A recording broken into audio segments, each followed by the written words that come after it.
Wife ஊருக்கு போயிட்டா, என் குழந்தையும் ஊருக்கு போயிட்டான். இப்போ நான் ஒருத்தன் தனியாக சமைச்சிட்ருக்கிறேன். அது அவங்க போனாக்க சிக்கன் சமைச்சிட்ருக்கேன். அவங்க இருக்கும்போது போய் நல்லா சமைச்சாரு.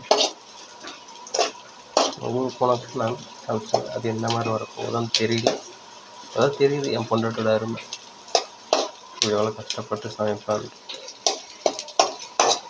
அது எனக்காக இஷ்டப்பட்டு தான் சமைப்பான். அதையும் நான் எதுவும் குற்றம் சொல்லிகிட்டே இருப்பேன். இன்றைக்கி நாம் சமைப்போம். அவன் வந்ததுக்கப்புறம் இதோட சூப்பராக சமைச்சு கொடுப்போம். இப்போ வெங்காயம் வதக்கியாச்சு. அப்புறம் மஞ்சள் கொஞ்சம் போடுறோம். போட்டானா மஞ்சள் கொஞ்சம் போட்டாச்சு. அது இன்னும் கொஞ்சம் வதக்கினதுக்கப்புறம் இந்த மாதிரி வரப்போகும்னு தெரியல. ஆனால் நல்ல மாதிரி வரணும்னு நினைக்கிறேன். என் பொண்டாட்டி சமைச்சு கொடுக்கணும்னு நான். அப்புறம் தக்காளி அப்படியே எடுத்து போடுவோம்.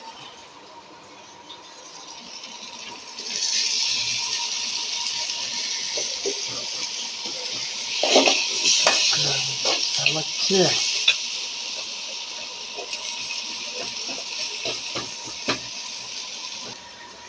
அப்புறம் சிக்கன் போடுறோம். இப்போ சிக்கன் அடுத்து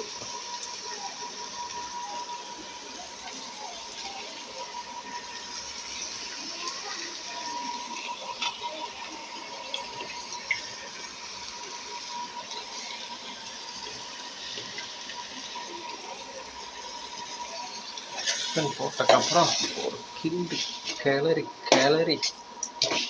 அப்படியே விடணும்.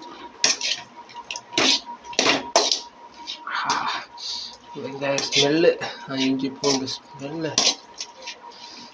நல்லா தான் வருது. அந்த வெங்காயம் வெந்திருக்கு பதத்தை பாருங்க. பாருங்க,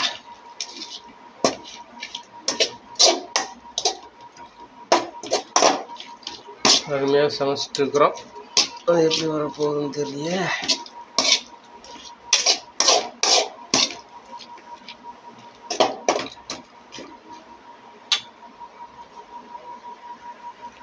அப்புறம் நம்ம இதை மூடி வச்சிடலாம். எவ்வளோ கலீஜாக வச்சுருக்கேன் பாருங்கள். இது என் ஒய்ஃப் இருந்தால் திட்டுன்னு திட்டிருப்பான். அவள் இருக்கும்போதெல்லாம் நீட்டாக வச்சுருந்தா. இப்போ பாருங்க, அதுதான் வீட்டில் எப்போ ஒரு இல்லை பொம்பளைத்தனை வேணுங்குது. ஊருக்கு போனதுக்கப்புறம் தான் தெரியுது எனக்கு. அது வெந்துட்டுருக்கு. இங்கே கொஞ்சம் கலீஜாக இருக்குது. இது கொஞ்சம் ரெடி பண்ணுவோம். இப்போ ஓரளவுக்கு க்ளீன் பண்ணியிருக்கேன். நம்ம வீடு எப்பவுமே இப்படி தாங்க இருக்கும். ஏதோ ஓரளவுக்கு அப்படியே க்ளீன் பண்ணியாச்சு. அந்த இடத்துல அதை சேஃப்டி பண்ணிடுவோம். ஓகே, மசாலாலாம் போட்டு எல்லாம் கொதிக்க விட்டுக்கிறேன். அவ்வளோதான். அதுக்கு இன்னொரு கொதியை விட்டு இறக்கிற வேண்டியது தான். இறக்கி பார்ப்போம்.